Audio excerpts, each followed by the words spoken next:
Let's say that you have an extraordinary experience that you cannot explain. For example, in one of my yoga classes that I was teaching in, I kind of knew during the class that one of the guys in the front row would come and tell me at the end of the class that this was his last class and he's leaving and going back to Sweden or whatever. And he said those exact words at the end of the class. He came to me and said the exact same thing.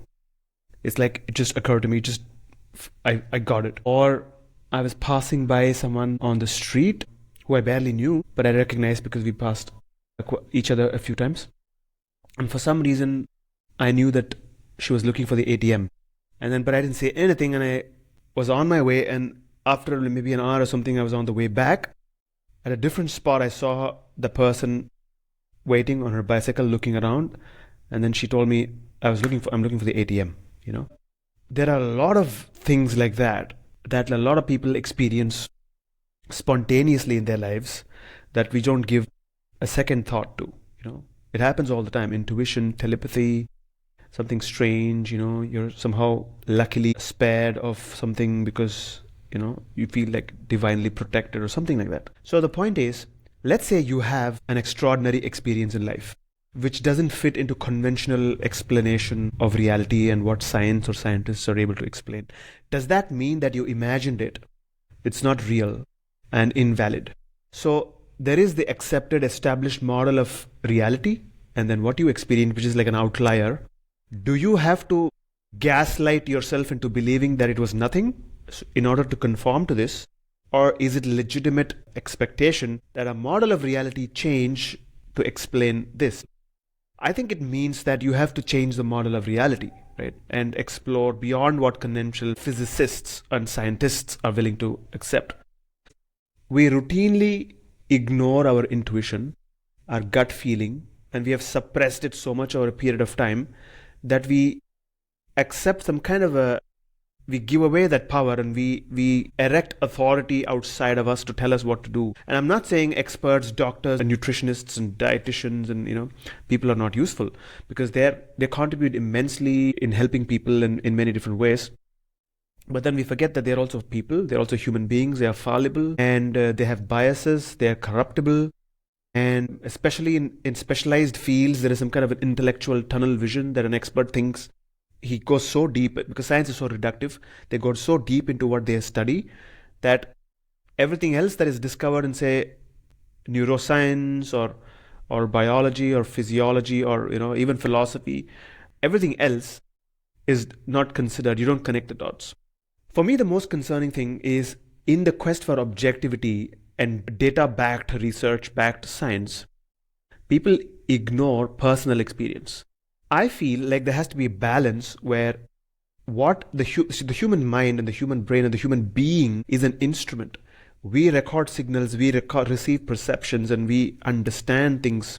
I think instead of delegitimizing that and sort of making everybody conform to an external standard which came from an instrumentation, I think it's a tragedy, because we have to honor our feelings and how we felt about an event. Also, for example, you see a lot of dietary advice online or from experts. But then there are times when your body knows, when you put something in your body, you know it's not good for you. If you're really connected, you know this doesn't help. It is anecdotal, it is personal, and scientists dismiss this kind of thing because it's not backed by data. Well, first of all, research happens through funding. If somebody doesn't fund it, nobody researches it. And then research happens through, you know, enough people collaborating, enough people participating, the sample size. Just because research doesn't exist or talk about it doesn't mean it's not true. All I'm saying is personal experience also counts for something. I see a lot of argument by people online or everywhere that, you know, science says this. Science says so many things which may later be proven wrong, you know, as new data is found. The reason why it's so dangerous to do this blindly is because this attitude of its rigid, externally imposed structure and standard can be weaponized to make people conform. The human being is an instrument, and we receive impressions and we understand things in many intuitively, and we have to honor that. Science doesn't accept it, or the existing model of reality doesn't include it, or if your friend hasn't experienced it, or somebody else doesn't want to believe it, don't care about it. What you experienced, if it's a UFO, if it's an alien, it is very valid. we all don't live in the same world. It's very, very important. We always forget it. We believe we are in the same world. We are not in the same world. Well, geographically, politically, we are in the same world. But in experientially, phenomenally, we are not in the same world. We are all generating reality in our heads, experiences in our heads. We live in our own worlds. So it's very much possible that something that your consciousness is able to filter and see, somebody else may not, based on their culture, based on where they are, based on how they perceive the world. I remember in one of my classes, I was asking people about some extraordinary experience they've had. And one guy who was visiting from France, he said that he saw a UFO right over his head in the middle of the day in the city. I think it was Paris. People all around, but only he felt like, had this feeling to look up, and he saw it there, and nobody seemed to notice it. Nobody was even aware of it. They were just walking around, you know.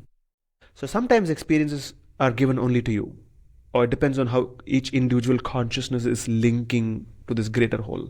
So there are a lot of things we don't know about the cosmos, and I suspect that in the next several years, our model of reality that is very closely held is going to be blown open, and people are going to, have what they say an ontological shock. But a lot of people in the Eastern traditions, I feel, where they're already immune, or they're already open and allowing of these extraordinary worlds and extraordinary phenomena, they won't be surprised. So I think it's time to what I call de-expertify daily life. Don't just go by what experts say and what you see and read. See if it's common sense. If it makes sense to you, do it. Otherwise, no.